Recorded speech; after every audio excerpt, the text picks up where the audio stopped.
سيدنا محمد وعلى آله وأصحابه أجمعين.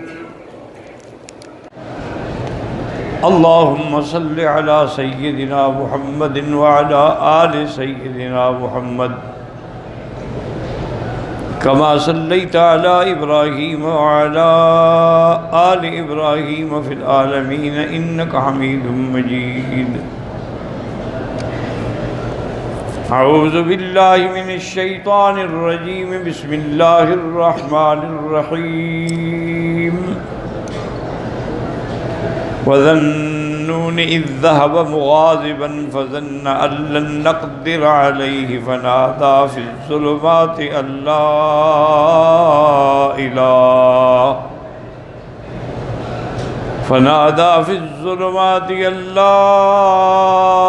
إله إلا أنت سبحانك إني كنت من الظالمين. فاستجبنا له ونجيناه من الغم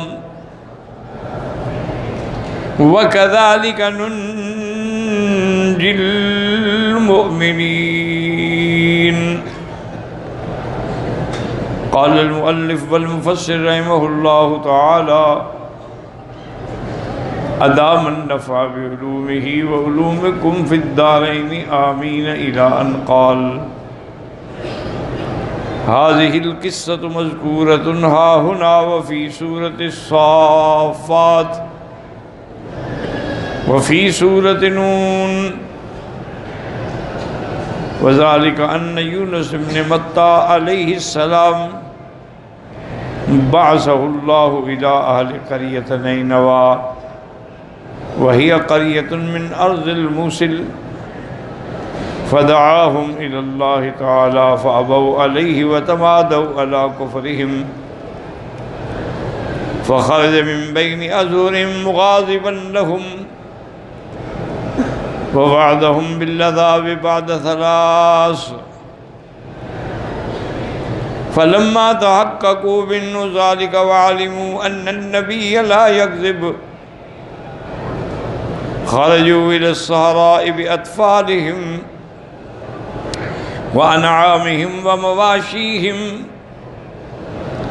وفرقوا بين الأمهات وأولادها ثم تضرعوا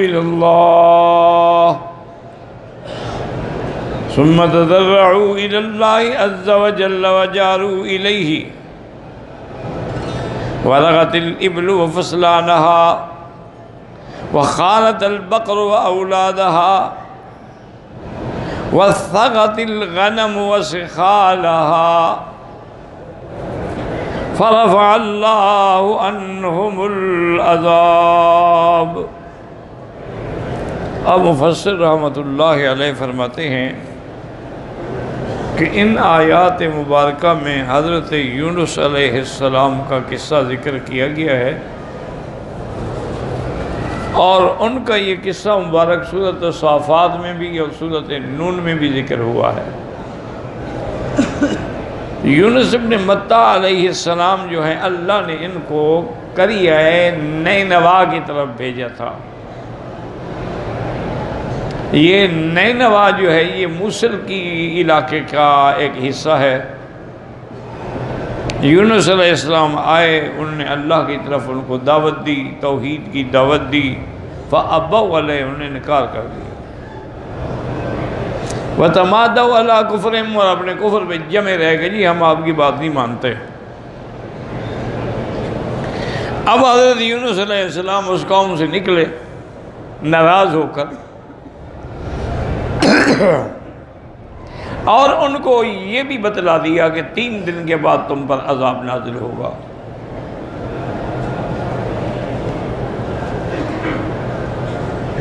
جب حضرت یونس علیہ السلام چلے گئے تو ان لوگوں نے آپس میں بیٹھ کے غور کیا کہ بھی ہم نہ مانیں، لیکن وہ نبی ہے اور نبی تو جھوٹ نہیں بولتے، اس کا معنی ہے کہ ہم پر عذاب آئے گا. تو اب انہوں نے عذاب سے بچنے کے لیے یہ کیا کہ جنگل میں میدان صحرا میں گئے، بچوں کو لے گئے، جانور لے گئے، مواشی لے گئے، اور وہاں جانے کے بعد ان کو ماؤں اور اولادوں کو الگ کر دیا، یعنی گائے ادھر ہے تو اس کے بچے ادھر ہیں، اونٹ ادھر ہے تو اس کے بچے ادھر ہیں۔ فرقوا بین الامہات والاولاد۔ جب انہوں نے ان کو علیحدہ کر دیا، صاف بات ہے کہ اس کے بعد انہوں نے اللہ کی طرف رجوع کیا، گڑ گڑائے، روئے، مانگا، اور اونٹ بلبلا رہے ہیں اور اپنے بچوں کے لیے، اور گائے اور جو ہے وہ بھی آوازیں نکال رہی ہے اولاد کے لیے، اور بکریاں جو ہیں وہ بھی آوازیں نکال رہی ہیں اپنے چھوٹے چھوٹے بچوں کے لیے۔ نتیجہ یہ نکلا کہ رفع اللہ عنہم العذاب، اللہ نے وہ عذاب اٹھا لیا۔ اب ایک بات تو یاد رکھیں کہ اس میں دو باتیں ہیں اس قصے میں سمجھنے والی، کہ پھر حضرت یونس پہ امتحان کیوں آیا، ان پر اللہ کی ناراضگی کیوں آئی کہ ان کو مچھلی کے پیٹ میں قید کر دیا۔ اس کی وجہ یہ تھی کہ پیغمبر کا یہ کام نہیں ہے کہ بغیر اللہ کے حکم کے بستی چھوڑ کے چلے جائیں، اللہ کے حکم کا انتظار کرتے۔ سرکار دو عالم نے 13 سال انتظار کیا، جب تک حکم نہیں ملا آپ نے ہجرت نہیں فرمائی۔ جب حکم ملا تو آپ آئے کہ ابو بکر صدیق کے پاس کہ اللہ نے حکم دیا ہے کہ ہم ہجرت کریں۔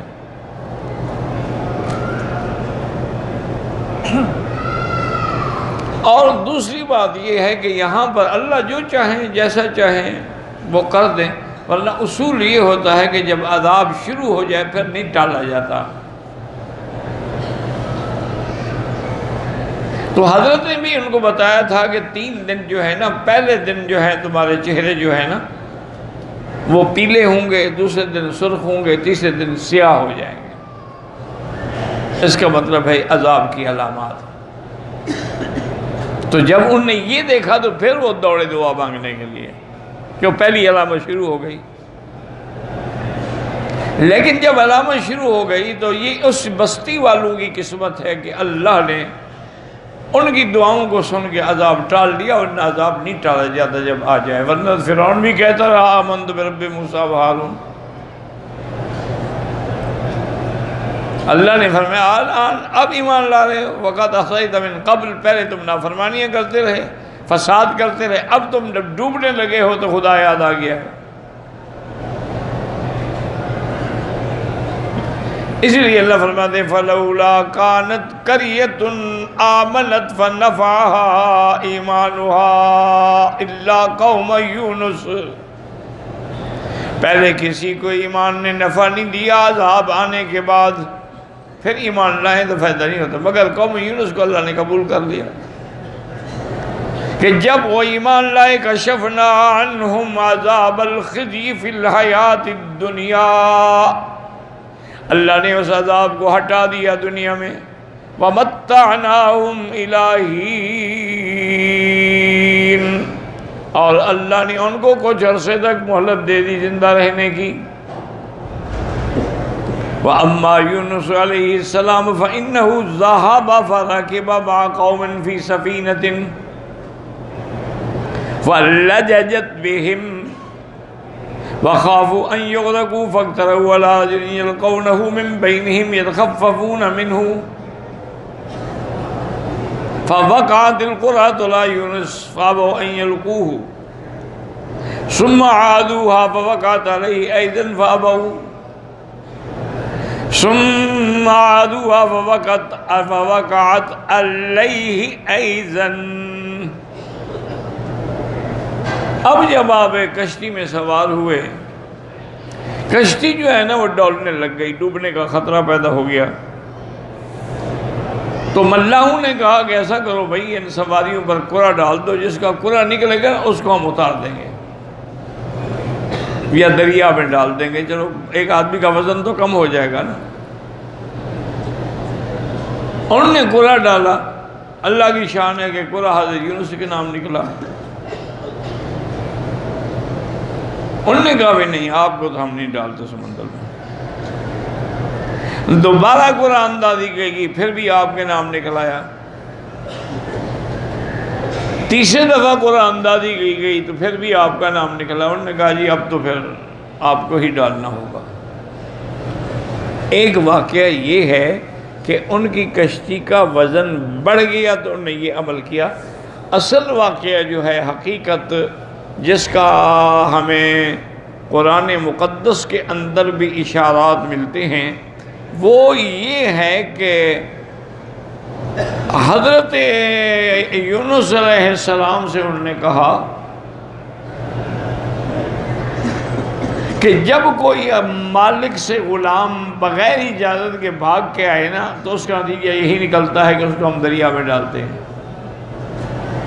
تو قرآن بھی کہتے ہیں اذ ابق الی الفلک المشحون، کہ جب وہ اللہ کے حکم کا انتظار کیے بغیر دوڑ پڑے اور جا کے کشتی میں سوار ہوئے، تو انہوں نے کہا اللہ کے بندے وہ میں ہوں،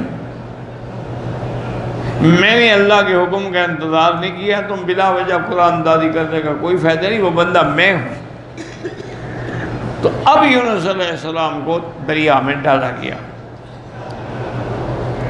فَسَاهَمَ وَكَانَ مِنَ الْمُدْحَضِينَ، جب قرآن اندازی کی گئی تو انہی کا نام قرآن نکلا۔ ای وقعت علیہ القرآن فقام یونس علیہ السلام وتجرد من ثيابه، حضرت یونس خود کھڑے ہوئے کشتی میں اور اپنے باقی کپڑے جو تھے وہ اتارے۔ ثم القى نفسه فی البحر، پھر اپنے آپ کو دریا میں ڈال دیا۔ وقد ارسل اللہ سبحانہ من البحر الاخضر، اللہ تبارک و تعالی نے سمندر سے ایک مچھلی کو حکم دیا کہ فوراً پہنچو۔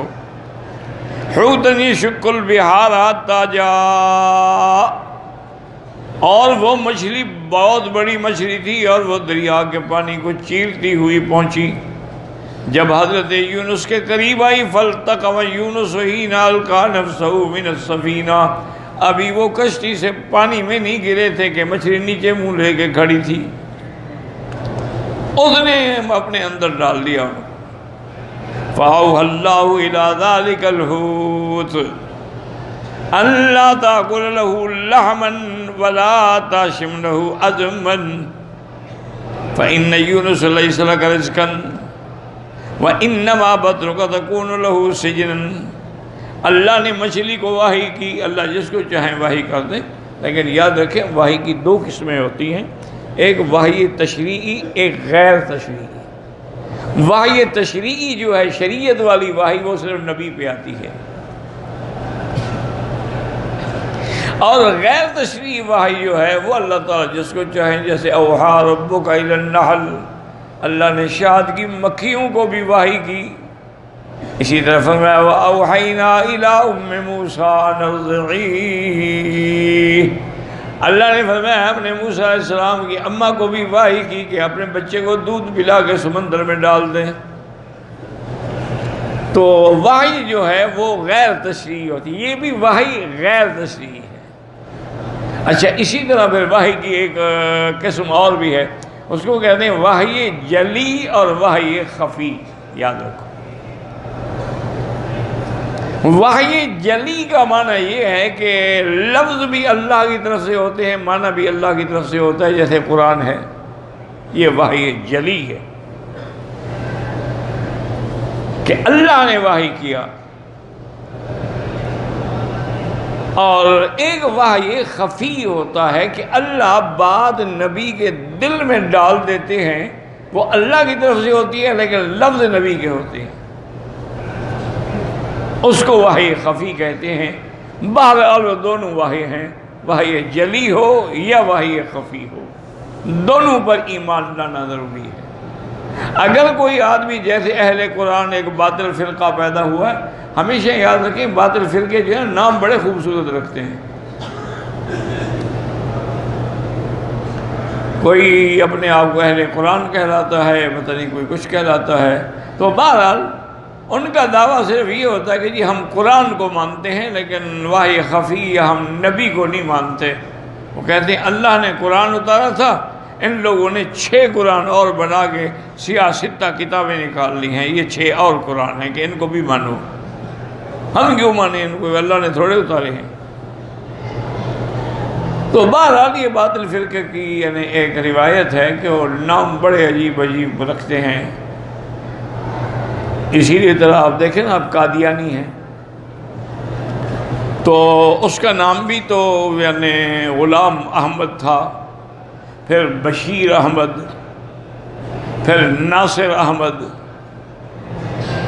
یعنی سب کے نام اسلامی، ساتھ احمد بھی لگاتے گئے۔ اور اسی طرح ان کی عورتیں جو ہیں نا، ان کے نام بھی بڑے اسلامی ہوتی ہیں، امت الجلیل، امت الرحمن، امت الفلان، بالکل عین اسلامی نام ہوتے ہیں، لیکن ہیں پکے کافر، جن کے کفر میں کسی کو شبہ ہی نہیں ہے، شک ہی نہیں ہے۔ قادیانیت کے کفر پر تو پوری امت کا اجماع ہے نا۔ یہاں اللہ سعودی حکومت کو جائے خیر دے کہ رابطہ عالم اسلامی میں 80 ملکوں سے علماء کو بلایا، اور ان علماء نے متفق علیہ فتویٰ جاری کیا کہ قادیانی کافر ہے، اور اس کی دونوں قسمیں کافر ہیں، قادیانی چاہے لاہوری ہو یا وہ مرزا غلام احمد قادیانی والا قادیانی ہو، دونوں کافر۔ حالانکہ دیکھیں ان کے بڑے بڑے کام، اب وہ جو لاہوری ہے نا، اس نے سب سے پہلے قرآن کا انگریزی میں ترجمہ لکھا ہے، اتنا پڑھا لکھا آدمی۔ اچھا، وہ مرزا کو نبی نہیں مانتا، وہ کہتے ہیں کہ مرزا نبی نہیں ہے، البتہ مجدد هذه الامہ، اس امت کا مجدد ہے جو دین کی تجدید کرنے کے لیے آیا ہے۔ تو جب کافر کو تم مجدد مانو گے تو اس سے بڑا کفر اور کیا ہوگا؟ تو بہرحال ان کے کفر میں کسی قسم کا کوئی اشتباہ نہیں، لیکن نام ایسے ہوتے ہیں، بڑے بڑے نام رکھتے ہیں۔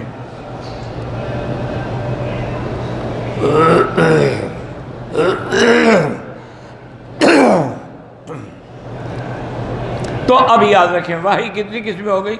وحی تشریع، وحی غیر تشریع، وحی جلی، وحی خفی۔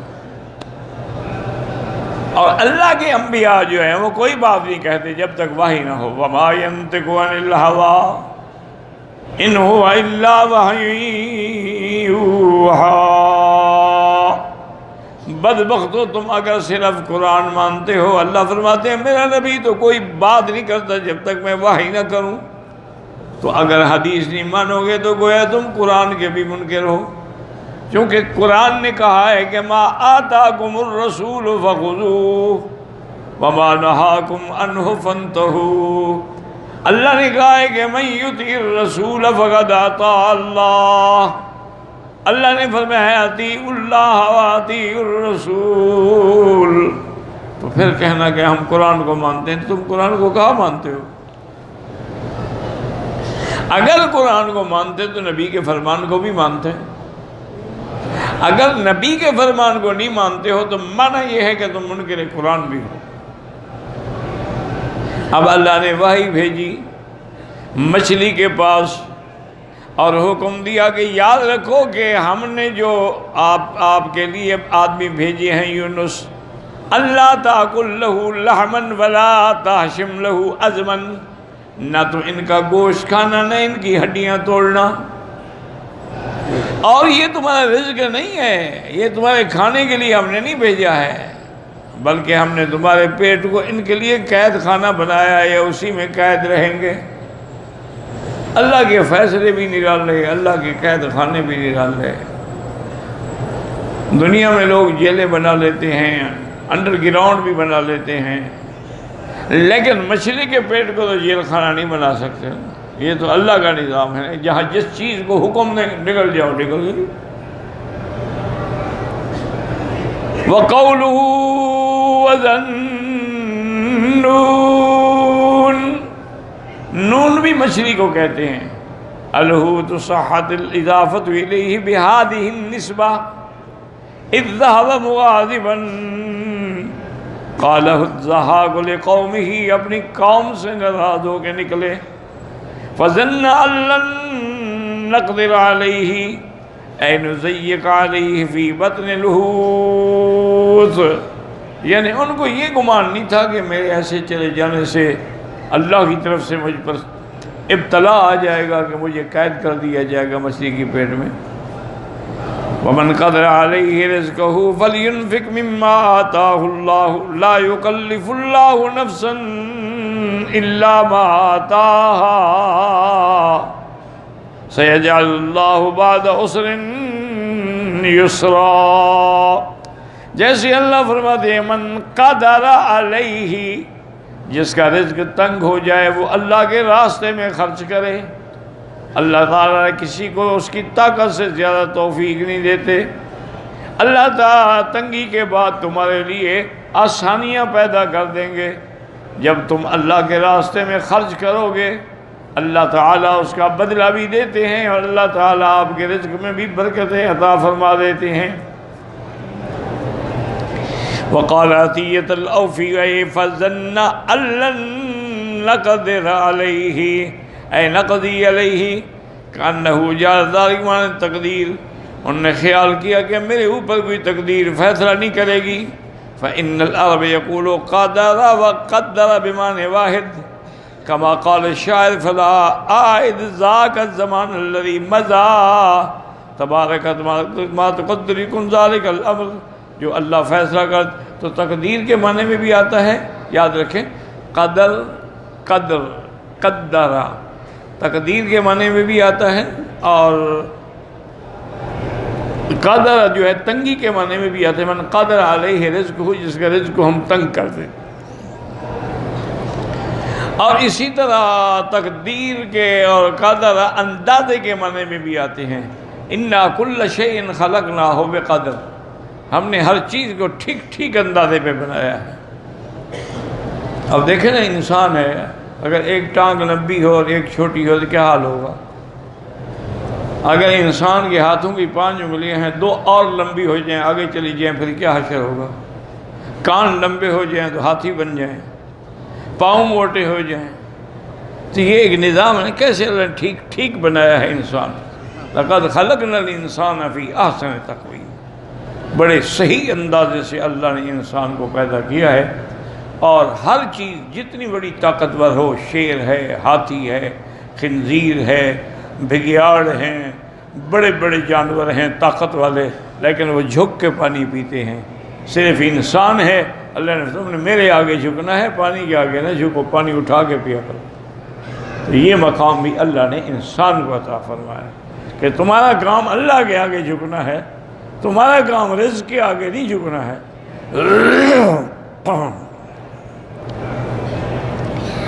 جیسی اللہ نے فرمایا دوسری آیت میں فَالْتَقَى الْمَاءُ عَلَىٰ أَمْرٍ قَدْ قُدِرَ، کہ اللہ نے جب آسمانوں سے بارش اتاری اور زمین کے چشمے دونوں پانی اپنے اس فیصلے کے مطابق مل کے ایک ہو گئے جیسے اللہ نے تقدیر میں بنایا تھا۔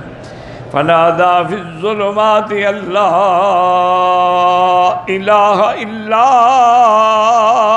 أَنتَ سُبْحَانَكَ اللہ الہ الا انت سبحانک انی کنت من الظالمین۔ صحیح حدیث میں حضور نے فرمایا کہ اسم اللہ الاعظم، اس آیت میں اللہ کا اسم اعظم ہے، الذی اذا دعی بہ اجاب، جب اس سے کوئی دعا مانگے تو قبول ہوتی ہے، لیکن شرط یہ ہوتی ہے کہ دعا مانگنے والے کا دل بھی پاک ہو اور منہ بھی پاک ہو اور رزق بھی حلال ہو اور صدقے مقال ہو، پھر دعا مانگے تو قبول ہوگی۔ ایسے تو نہیں ہے کہ حرام بھی کھاتے رہو، بغیر وضو کیے نمازیں بھی پڑھتے رہو اور کہو دعا قبول نہیں ہوتی۔ تو دعا کیسے قبول ہوگی؟ دعا کی شرطیں پوری کرو پہلے۔ دعا کی شرط یہی ہوتی ہے کہ صدقے مقال ہو، عقل حلال ہو، کھانا حلال سے ہو، زبان سے کبھی جھوٹ نہ نکلے، اور اس کے بعد پھر جب دعا مانگے تو اللہ قبول فرماتے ہیں۔ اور بعض علماء نے یہی لکھا ہے کہ جو لوگ ناحق جیل میں ہوتے ہیں، قید میں ہوتے ہیں، قید خانوں میں ہوتے ہیں، ان کے لیے یہ عمل جو ہے وہ اکثیر ہے کہ کم از کم دن میں 300 دفعہ یا 1000 دفعہ یا 10,000 دفعہ پڑھیں۔ جتنا زیادہ پڑھیں گے اتنا جلدی رہائی ملے گی۔